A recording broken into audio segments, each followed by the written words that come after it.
Hi everyone, this is audap. Let's continue our game of Vampire the Masquerade Coteries of New York on Nintendo Switch.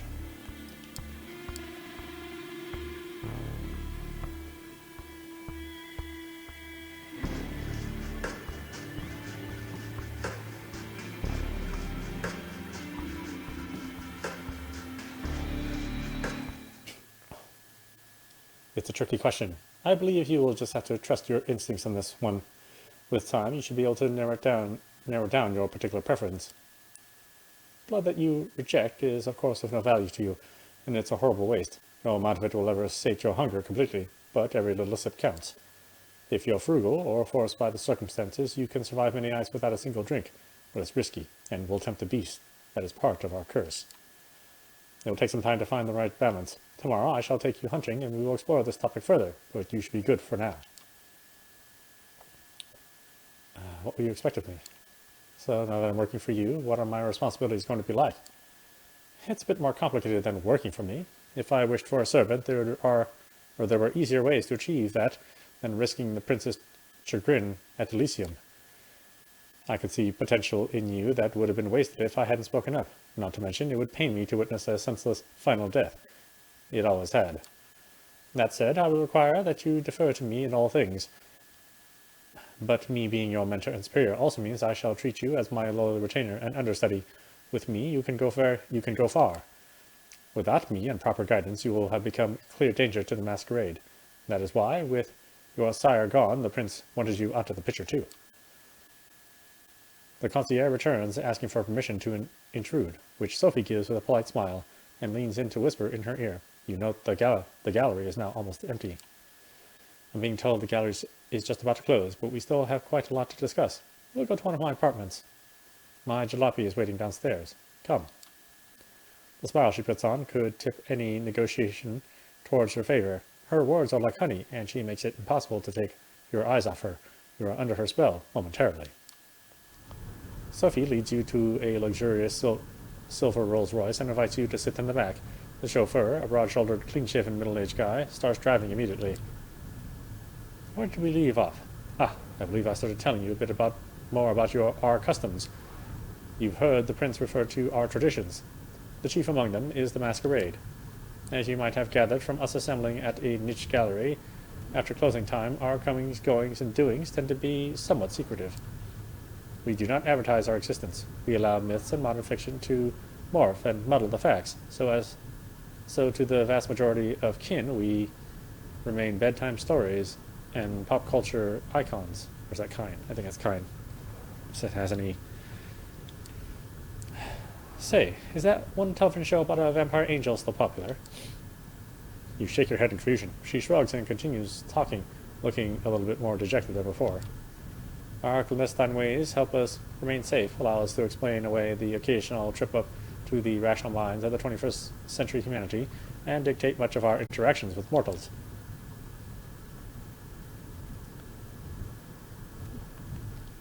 So what you're saying is, who I have become must remain a secret. What about my job then? My career? Is it over? Just like that? Not necessarily, but you will need to step lightly. It goes without saying that you will need an explanation for your disappearance, and it will be a few more nights before I let you go it alone. You might be one of the kindred now, but that comes with some caveats. For one, sunlight burns. That's why we rest during the day. You felt it. More like being dead than being dormant, isn't it? Some more folk-related threats are just legends, or occasionally a minor nuisance. Garlic, running water, even religious symbols don't repel us, unless the wielder is uniquely pure and godly. Stakes to the heart, though, that's something to avoid. They do not destroy, but they do paralyze, which under the right circumstances can often be the same thing. That's a reason to have somebody like my trusted driver, Gregory, making sure you're safe when you drift away. We have many enemies, and they often know their advantage lies with daylight. How can you trust your drivers? Do vampires watch each other's backs? Am I right in thinking that having a human friend or two is necessary then, or at least useful? In moderation, and best if they don't know your true nature. Also, I would say that subordinates are useful, but friends? I haven't had one of those for many years now. Our little sect supplies social interactions aplenty, but it doesn't really encourage friendships. Alliances of convenience. To be broken at a whim, yes, and that's more like it. Long-term solidarity does occur in the Camarilla, but we are a very politicized organization by necessity. Loyalty is to your sire, to your prince, and to the sect.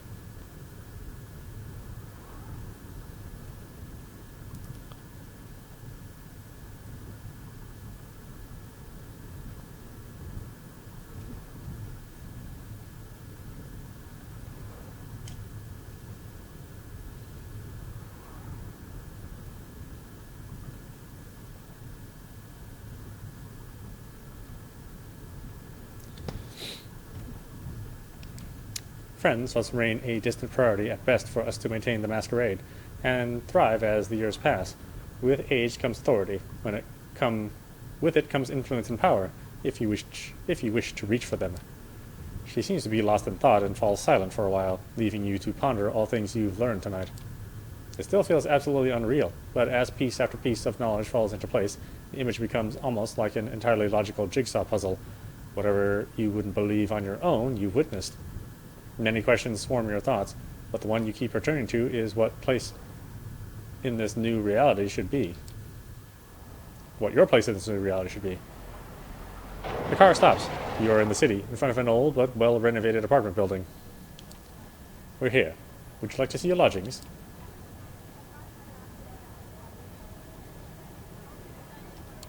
I get my own apartment? That's neat. Consider it the first of many gifts that I'm able to grant in exchange for loyalty. Come upstairs.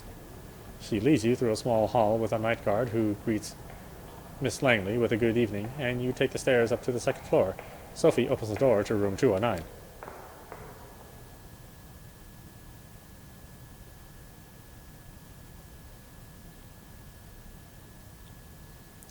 Inside are all the amenities you could expect from a modern apartment, and some you wouldn't have deemed necessary in just the previous night, including thick blinds on the windows. The back room has a comfortable-looking bed and a thick steel door with several sturdy-looking locks, but no windows. Well, how do you like it? This is great, thank you. I'm glad. Make yourself at home. Tomorrow I will take you hunting and discuss the blood in more detail. I'll let you get comfortable. The keys are by the television set. I will come pick you up tomorrow night. Use the back room for rest. You can lock the doors just in case. It stings a bit when she leaves. It's like the room suddenly became a few shades dimmer. You inspect the kitchen, hoping to find something to drink. Nothing. No regular food, either. Feels strange that Kadir could be a more thoughtful host than your new sire, even if only in that respect. You briefly wonder if the sheriff might have a hidden side. With nothing left to do, you lie on the couch with the TV playing in the background for company. Columbo reruns. Kojak reruns. President of the United States got himself into serious trouble again. President of the United States got himself out of trouble again. Pundits start yelling over each other about things that seemed a little less insignificant just 2 days ago. You start drifting off, reflecting about another night of confusing conversation and worldview-shattering revelations. How many more before you finally understand what happened to you and what you're supposed to do now? You keep coming back to the life you left behind, the people you should contact, the things you want to pick up from your apartment. You wonder when you'll have the chance for either. As you start to feel the same tiredness that made you drift into a cold sleep last night, you settle in the back room. But the bed is comforting, the lack of windows less so. You leave the light bulb on. Looking at it, you realize it's the closest you'll ever come to staring at the sun on a breezy summer day again. A wave of melancholy overwhelms you. A few minutes later, your consciousness fades, and you take the plunge into darkness again. Sinking, sinking, sinking, sinking. Hunger is at the heart of a vampire's existence. To ignore it is to tempt the beast to take over in its desire to feed. To overindulge in feeding may threaten the masquerade while straining what humanity you have left. In Coteries of New York,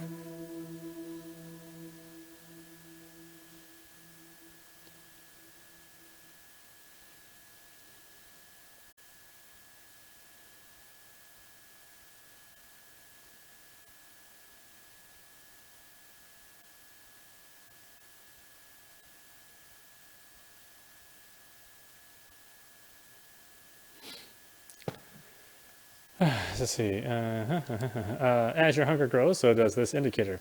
Your hunger may increase when you call upon your vampiric powers, or when you need to mend your wounds after a fight. Oh, I never noticed my meter. When your hunger reaches the maximum level, you will receive a warning after you complete a piece of the story. Ignore it at your own peril. Some choices might only be visible if your hunger is high enough. Similarly, high hunger may block off some choices, as you will be able to see after pressing continue. To decrease your hunger, you will need to feed. Whenever you see a feeding opportunity, you can take the risk to hunt and slake your hunger. You will need to keep the hunger at bay if you are to uphold the masquerade and survive the nights that await you. You open your eyes. The bed isn't warm. The room is filled with artificial light from the ceiling. The solid metal door is closed. Normally, you stretch out for a bit. On some mornings, you'd probably throw the quilt over yourself and snooze for a moment longer. But that was before. The way you woke up now, you are fully conscious. No grogginess. Nothing weighing you down. Just the nagging need in the back of your head. Hunger. Not as severe as the last time, but unmistakably there. You get up and open the door to the main room. A digital clock on the TV shows you the time, 9:04 p.m. You walk over to the blinds and retract them cautiously. The only light coming in is New York City's artificial nighttime luminescence. So that's what your waking hours are going to look like now. You missed the sunlight already. You're seriously considering just walking out of the apartment and figuring this all out by yourself, but then you come back to the memory of Kadir's exotic sword being raised in the gallery. Maybe sticking around isn't that bad of an idea, after all. You keep jumping channels for around half an hour, and then switch to streaming services. Almost as if the universe had a sense of irony, you catch True Blood in the flood of recommendations. The doorbell rings. It's Sophie. Good evening, Amanda. Slept well? It's not really like normal sleep, is it? I suppose it isn't. Some say it's more like being dead, but we wouldn't know, would we? It's no use reflecting on it anyway, except that this is who you are now. You made the right choice yesterday. I can teach you many things about yourself. Your blood, its desires, and its power. We will begin tonight. You are hungry, yes? I'm sure you are. Our kind always is. There is only one remedy, the blood. The drinks we had yesterday at Elysium are not the usual way you slake your thirst. So tonight I will assist you in your first foray into hunting. You need to learn to sense the kind of blood you desire, to understand how you can use the kind's vulnerabilities to your advantage.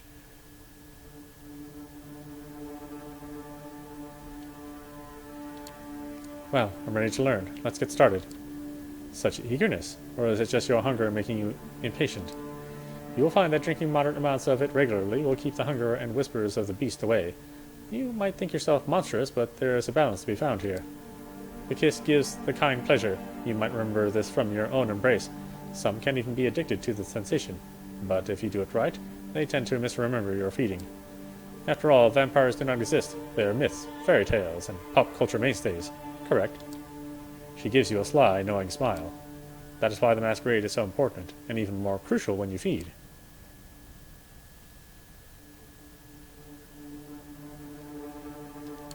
How do you avoid being seen while feeding? You isolate your prey, or you choose the right circumstances. People tend to avert their gaze when they see a couple intertwined in public. Love bites are easy to explain away.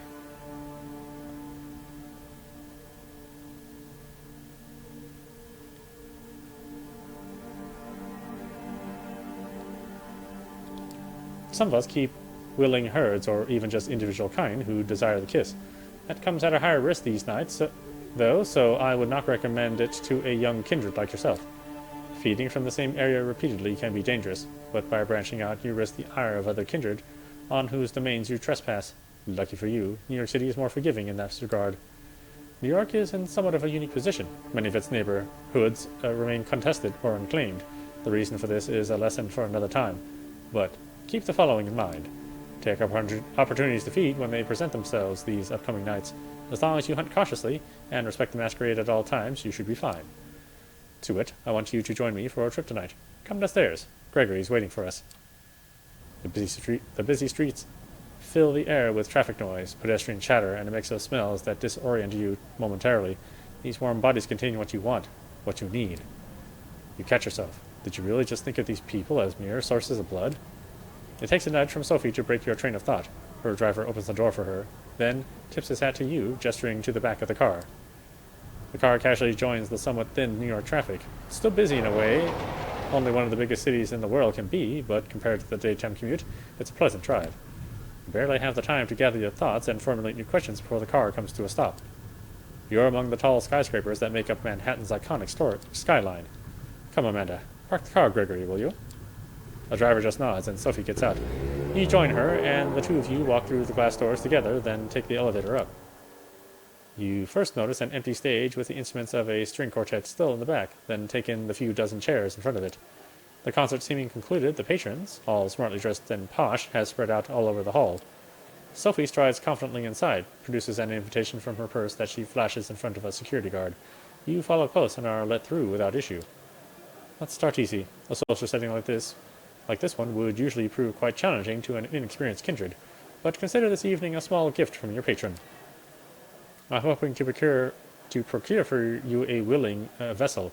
Just remember what I told you about taking small sips. This one I have a soft spot for. Don't damage her. Now let's see here. Ah, there he is. She notices somebody in the crowd, flashes a heart-melting smile, and suddenly even you feel drawn to her. You haven't thought about it before, but it's laid clear before you in this moment. Sophie is beautiful. Just looking at her is a privilege. Just being with her makes you feel elated. Everybody in the crowd, especially the man who's almost tripping over himself to reach her, clearly agrees. Edgar, I'm so happy to see you. How is your daughter? Is she with you? Ah, there she is. Julie, my girl, come over, please. There's somebody I'd like you to meet. The young woman who walks across the hall can't be more than 19 years old. It's clear from her mismatched earrings and the partially faded purple hair dye that she doesn't fit in with this crowd. Julie, this is Amanda. I think the two of you should get acquainted while I talk business with your dad. Awfully boring stuff, I assure you. I'm positive you'll like each other. The girl gives you a shy smile and nods towards the balcony stairs. You follow, somewhat unsure what it is exactly Sophie expects you to do. You reach a secluded space from which the entire lobby is visible. All eyes are on Sophie. They listen intently, then laugh when she does. Julie saves you the trouble of figuring out the next step. If you're Sophie, then I guess you're, I mean that you know. She puts her wrist to her lips and gives herself a theatrical nip, then looks to you, embarrassed, but also hopeful.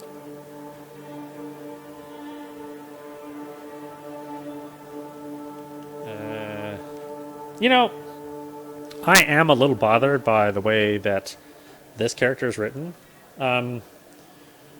With Eric, you know, the first character, you know, he's very no-nonsense. There's no, like, real hidden personality in here.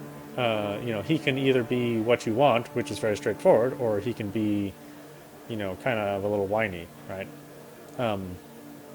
But with this character, with you know, the only female character that you can play, she seems like distinctly bitchy and fussy.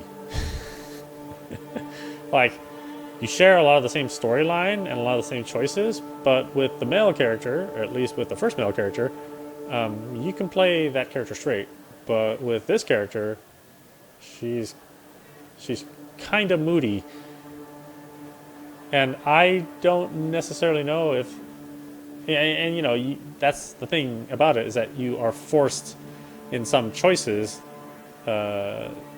moody sort of answers that you were not forced with Eric. So, you know, I don't know if a man wrote this character or if a woman wrote this character, but these are distinctly, they're not really different characters, but their attitudes are different. So I'm a little disappointed that, you know, if you're going to have a story that largely shares content between three different characters, then make them different stories. Don't just make, you know, the same content with slightly different answers. I don't think that's really fair to the viewer, because now when they go through and they play the game again, it's going to feel too familiar, and then the choices that you're given, they seem too stereotypical. Like, oh, well, since she's a woman, therefore she's going to be a little moody and a little bitchy. I shudder to think what is going to happen when we decide to play the person of color. I do wonder what the writers will come in to personalize that experience, if it's the same experience as this. So I don't know. I mean, I'm reserving my judgment, but we'll see. So far, I think there's something wrong with the way this game approaches this. I don't know. What, are you into that sort of thing? She blushes, looking down at the floor, nods. Could you? I mean, if you'd like. Miss Langley tells me I... She swallows hard, avoids your eyes. That I taste nice. Oh, well, I'm hungry, so let's drink. You take her forearm in your hands. A quick look around confirms nobody's watching, and no security cameras cover this area. You bite down, gently. It's surreal. She's just given you her blood of her own volition. How is this possible? What about the masquerade? You'll need to ask Sophie. You tear away from her. A brief convulsion shakes you. Her smell. It's her smell. It's not right. The temporary feeling of bliss the girl felt when you bit her is gone in an instant. She's disappointed, annoyed even. She looks at you, unsure of what's the matter. Come back, please. Just have some more. Just a little bit more. The very thought makes you want to throw up. What little of her blood you've tasted. You shake your head. The girl sniffs, starts crying, wipes her face into her jacket's sleeve and walks down the stairs and into the hall. The crowd around Sophie disperses slowly. Looking at her now, only some residual awe hangs in the air. Yes, she's still pretty, maybe even beautiful, sure, but not your type. What came over you before? You walk over to her. Edgar dear, it was splendid talking to you, but we need to get going. Give Julie my best wishes. Come with, Amanda. Gregory's waiting for you out front. It's only in the car that Sophie addresses you. So, how did it go? I tried, but I couldn't do it. I couldn't stand the smell, or the taste. Curious. I consider Julie's blood to have one of the most exquisite and unique bouquets in the city, and trust me, I have refined taste. She almost sounds like she's offended. Oh well, if at first you don't succeed, perhaps you need a change of pace. Time for the next stop. Training wheels off this time. Gregory, Flushing Meadows, please. The driver takes the car over to Williamsburg Bridge. You settle your thoughts. Yeah, it's like the same choices, but she's bitchy and picky and moody. So she's not really a different character. She just has different thoughts. Like I said, I don't really approve of the way it's handling this, and I don't look forward to playing the person of color if this is how these writers are approaching this. But again, we'll see.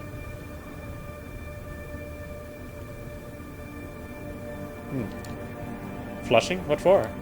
Other than the fact that the Unisphere is beautiful at this time of the night, it's a great hunting ground on which to try out some of the talents of the blood. We all have our talents. Some of them come from the legacy we inherited from our sire. Others can be learned with experience. I can sway or make people fear me. I see more of the world and in greater detail than some kindred. I can will my body to move with unparalleled precision and grace, and more. All of these skills make me who I am.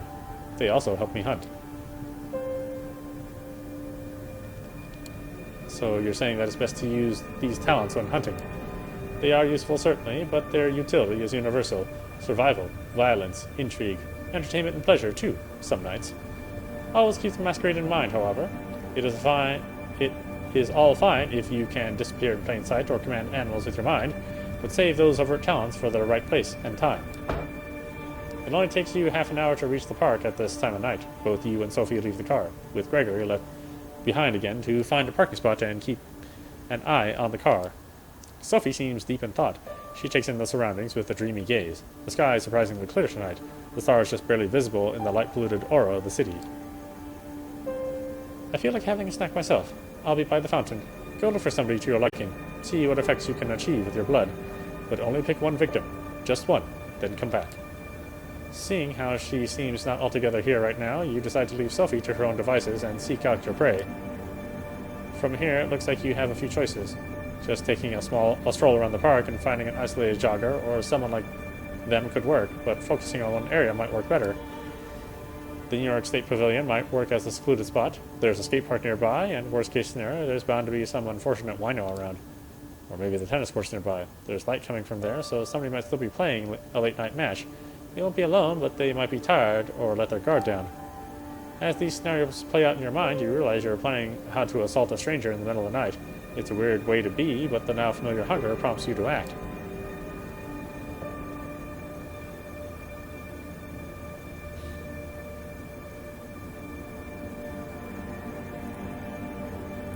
Let's see, I think I tried the pavilion last time.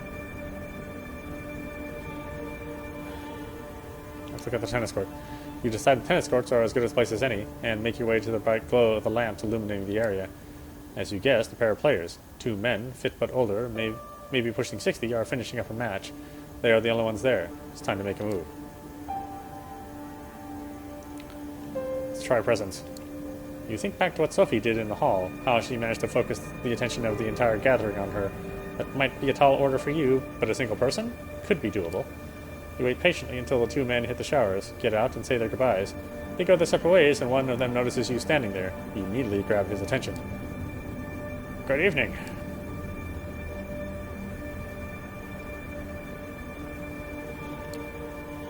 Oh yes, I'm having a blast. You? Won both sets. Not bad for a grandpa. He's clearly very happy with himself. You decide there won't be a better moment to strike. Moving closer, casually at first, then closing the distance in a single leap, you sink your fangs into his flesh.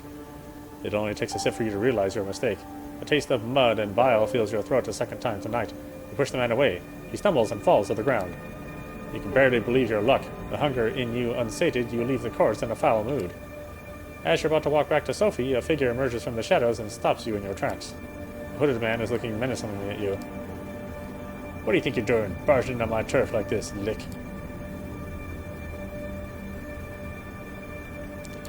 Piss off. I'm not in the mood for a mugging, and you do not want to cross me right now. Mugging? Nah, this ain't a mugging. This is one like telling another get the fuck out of the turf. But first, you're gonna tell me who you're with. Save me the whole Masquerade song and dance. I know what you are. Now, talk before my posse shows up and we beat it out of you.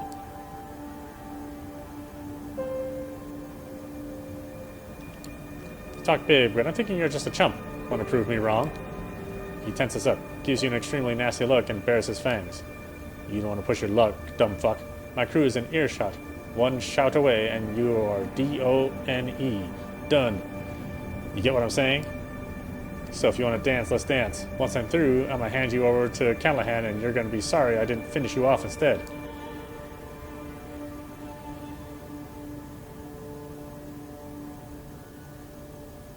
Oh, my dominate going to work? I don't know.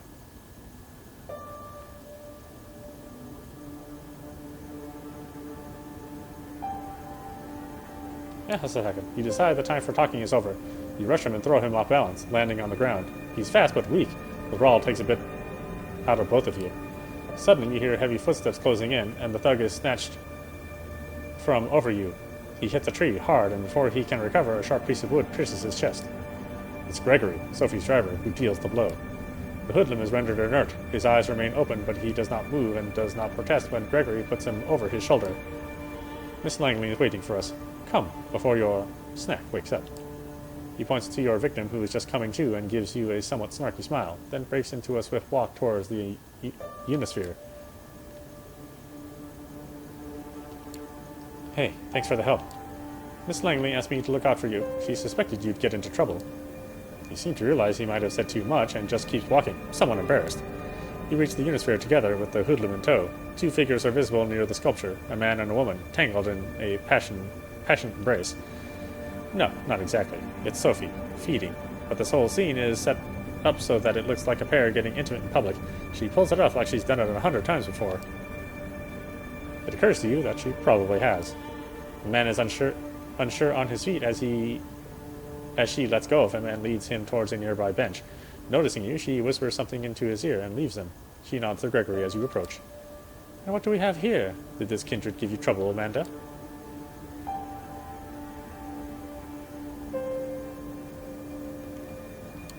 He said something about presenting me to somebody named Callahan. Ever heard of him? She looks shocked for a split second, then recovers her regular countenance. Yes, I have. This hoodlum is Anarch, then. Curious. Corona Park has not been claimed by any kindred last I checked. Let's go to the car. We'll put him in the trunk and present him to Coterador tomorrow night. I'm sure he'll be delighted to make this unbound's acquaintance. Gregory carries the staked vampire and dumps him in the car's trunk like a mannequin. It's a strange sight, and you're quite happy you're not in that poor fucker's shoes right now. It's almost surprising that you can get away with just casually throwing a stiff into your car and driving away. But then you remember that Sophie has been doing this far longer than you have. Still, the nagging thought that anything you did tonight could have been recorded on a CCTV camera, or Picked up by a rando with a half-decent smartphone and streaming online filled you with dread. Hunting and using your abilities is a dangerous business. It's clear that this whole being a vampire thing has about as many caveats as it has perks. You're taken out of your headspace by Sophie's voice. I'll pick you up tomorrow night, same as tonight. I have some business to attend to at Elysium, and I expect you to accompany me. Plus, our friend in the back needs to be properly introduced to Kadir and the prince. I'm sure he'll have some interesting things to say to the court. Her voice is cold, cruel, and nothing like the enchanting personality she showed at the gallery earlier tonight. Sophie is clearly a woman of many faces.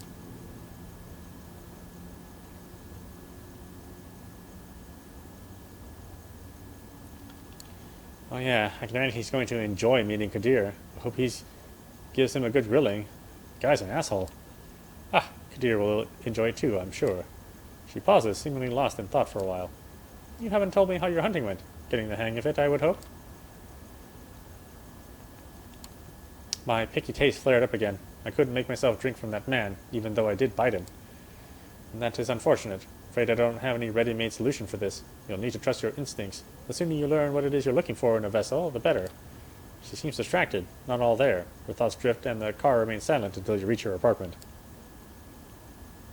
We will pick you up tomorrow evening. Good night. Just like that, without any further courtesy, Sophie leaves, driven to her apartment by Gregory, with a body in the trunk, right in the middle of Manhattan. Did you cross paths with situations like these in the past unknowingly? What are the secrets did you pass on the streets without knowing their true nature? Your haven is just as you left it hours ago. Although the sun won't come up for some time, you feel tired. You learned something about yourself today, and it'll take some time to process. You're not in the mood for television, and the few books on the shelves in the apartment are either in languages you don't speak or sound like boring reads. Nothing left to do but rest. You settle in the back room, lock the door.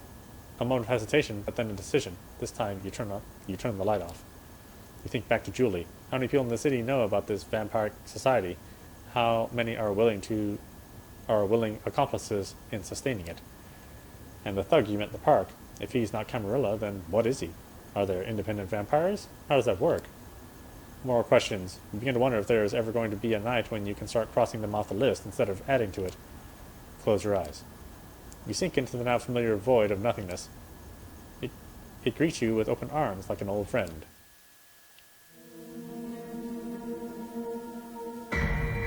You open your eyes. It's pitch dark here, the blackness of a coffin drifting in the abyss. Oh, right, the light. You grasp for the switch, flip it. The familiar cramped room with the steel door and no windows comes into view. You emerge from the bedroom fully awake, just like yesterday. This time, however, Sophie is waiting for you, comfortably seated on the sofa in your living room space, a book in her hand. The Melancholy of Resistance. The title's sure on brand. Good evening, Amanda. Good evening, Sophie. I hope you rested well. Tonight will be quite eventful, I think. Come, we have an appointment. I received word Elysium would be called again tonight on account of your unruly friend from Corona Park. This should be a great opportunity for you to mingle.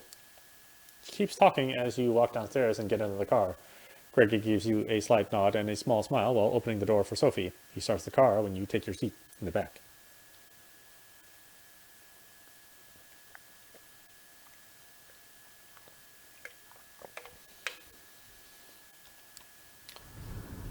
Most of the Primogen Council is bound to be there, at least those who usually attend.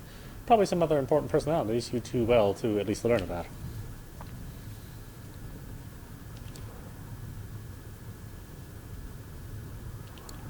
Anyone I should talk to when we arrive? Not especially. My advice would be to try to talk to the prince and perhaps reassure her of your gratefulness for being spared.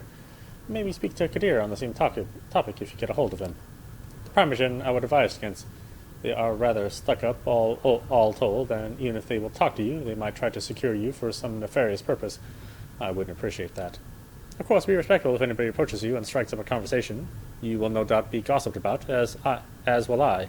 Keep a cool head. Some enjoy provoking fledglings into stupid acts. At any rate, you should behave yourself tonight. Remember what I told you about reflecting on me as your patron. I have a reputation to uphold in the court. Do not tarnish it. There she is. She might have saved you. She might be protecting and teaching you, but it's clear what she's really concerned about, her own interests. You step into the yard hole with something of a bad memory. The last time you were here, your entire world had been turned upside down and your existence nearly ended. But tonight there's very little outward hostility. Yes, Kadir gives you a look that's definitely intended to remind you of your place, but the prince, also in attendance, seems pleased to see you. Welcome, Sophie. Amanda? Did I get that right? Good evening to both of you. I understand there is somebody else you wish to present to the court tonight. Yes, Prince. They will be joining us shortly. My assistant is retrieving them presently. This better be worth the prince's time, Langley. The prince gives Kadir a cold stare. Forgive the sheriff's harshness. He is in a particularly foul mood tonight. Something to do with Amanda's begetter eluding his grasp, I believe. Ouch, I must have hurt his ego, even if his only reply is a quick smile. The mention of your sire makes you grit your teeth in anger. Asshole, setting you with a curse that cut you off your career, cheating you out of your ambitions, offering little in return so far. You remind yourself that defeatism will get you nowhere, mindful that the here and now. This is an opportunity. You will make the most of it, if only to spite everyone who doubts your true worth. The flaring up of whispers in the gallery hall breaks you out of your thoughts. Gregory enters the room, the jumpsuit-clad inert vampire still staked on his shoulder. The show is about to start. Sophie Trapper places his charge in the middle of the room and nods respectfully to Kadir.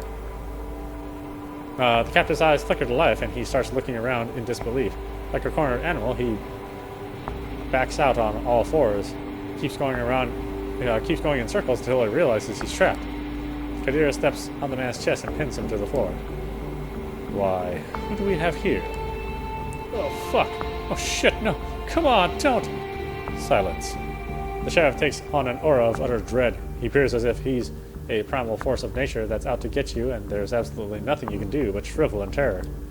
The beast inside you shrieks, and you could swear it happens in unison with the instincts of some of the other guests here tonight. It's unlike anything you've experienced in his company during your turbulent first night as a vampire. He really did go easy on you, all things considered. It seems like it takes all of the hoodlum's willpower to not crawl into a fetal position and start crying. No, please, don't hurt me, man, don't. You and me are going to have a little talk downstairs, at the prince's discretion. Please, go ahead, my sheriff.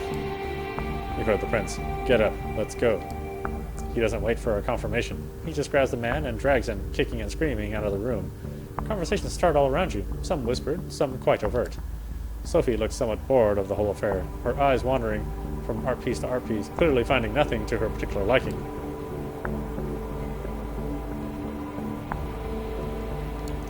So, what happens now? It'll be at least some minutes before Kadir gets the information he seeks out of this thug. Why not mingle while we wait for him to break? Excuse me. Sophie leaves your side and goes to a corner of the gallery, where a group of kindred, some seemingly pretty old-fashioned, gathered. A concierge offers you a drink, still warm. It smells nice. Just a sip to start you off. A splash over your palate, coating your tongue and the inside of your cheek. Nourishment. You're left to your own devices. You have a quick look around. The prince is currently talking to a dark-skinned woman that you recall seeing here those few nights ago. She has a cold but noble countenance to her. Their conversation seems to be casual. A loud, shrill laugh turns your attention to the bespectacled man who saw you with Sophie on the night of your judgment. He's making the rounds, chatting up different patrons. You feel somebody's eyes on you. A casually dressed, plain-looking man stands alone near a column, watching you. He turns his gaze away sheepishly when he realizes you've noticed.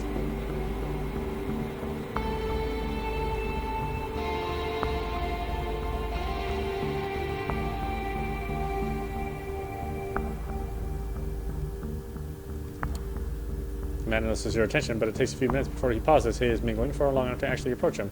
He looks at you quizzically. Thomas Arturo. Pardon? It's my name. I assume you'd like to know. I know you. By name only, of course. Amanda? Embraced just a few nights ago, huh? Well, how's undeath treating you? It's miserable, to be honest. This sucks. Being a downer won't get you anywhere. Be a go-getter. He takes a moment to clean his glasses, completely ignoring you until he's done and puts them back on. I'm sorry, I got a bit distracted.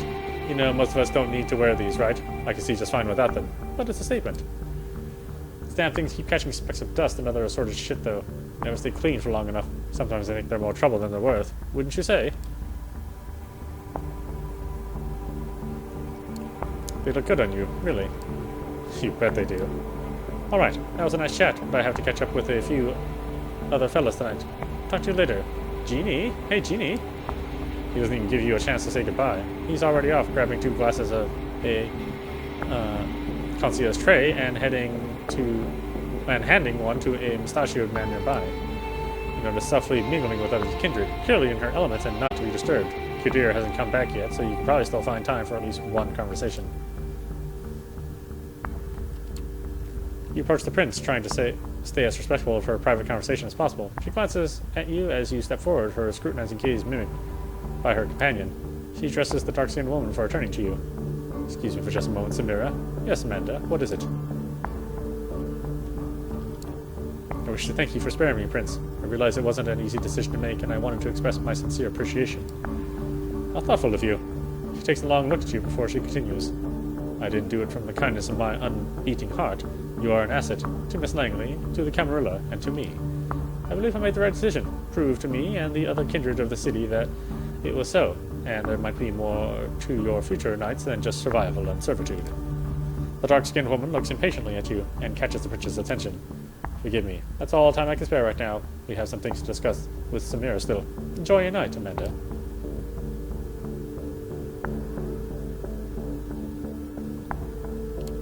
And the same to you, Prince Panhard. The prince nods and turns back to the other woman to continue their conversation. A loud exchange near the staircase grabs everyone's attention. Kadir is back, and the hoodlum is with him. The sheriff pushes the other vampire inside the room. The vampire that threatened you last night is a mess. That stupid hat is still inexplicably on his head, covering some of his ruined face in welcome shadow. He's barely conscious. His shin is broken, you think, something protruding there, making the pant leg bulge. One arm seems twisted at a strange angle. Very little blood, surprisingly, but clearly a whole lot of hurt. Hello, Kadir. Did our guest cooperate? Tell the prince your name. It's Howard. And who do you run with, Howard?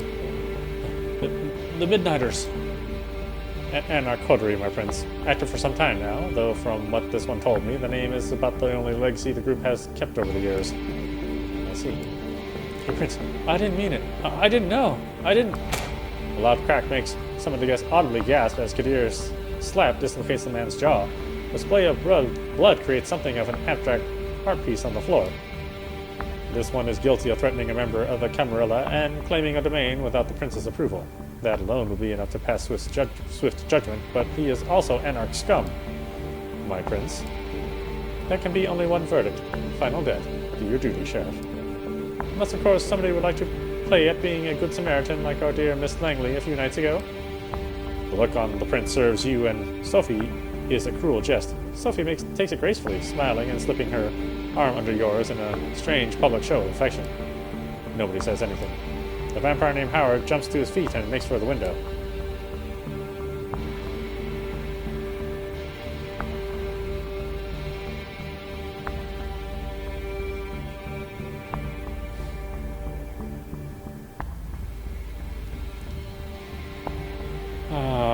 I tried to stop last time, right?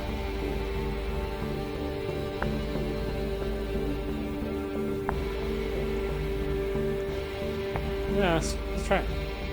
The moment you catch Howard's eye, ordering him comes to you almost instinctively. Stop. He stops and looks at you with one eye, the other swollen and closed by Kadir's interrogation. A swift slash separates his head from his shoulders. The body slumps to the ground and starts decomposing in front of your eyes. The sheriff, sword in hand, gives you a nasty smile from behind where Howard used to stand.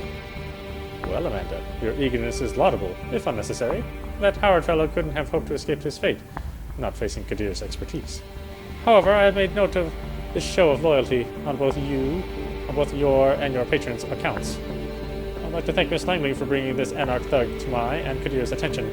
I assume all have found the verdict satisfactory. It's a rhetorical question, and everybody here knows it. The next set of tonight's meeting concluded. Good night to all of you. She steps out of the room, and you see that many of the guests move to do the same. Sophie seems to be conversing with somebody, a serious-looking man in a trench coat, about what transpired. You probably have time to strike up a conversation of your own, too. Kadir al-Samadi is here, for one, but clearly getting ready to leave. Arturo is still here, chatting with the remaining attendants. For a moment, you think the man who was looking at you earlier left, but he's still here, keeping to himself in a secluded corner. Alright, why don't we stop it there. This is audap. You're watching Vampires Masquerade, Coteries of New York on Nintendo Switch. We're playing Amanda's route, which is quite honestly the same as Eric's route, except with more moodiness and pickiness. An interesting choice. Not necessarily one that I would agree with, but but let's see what happens in the end. Anyway, I hope you enjoyed watching. I will see you at the next stream.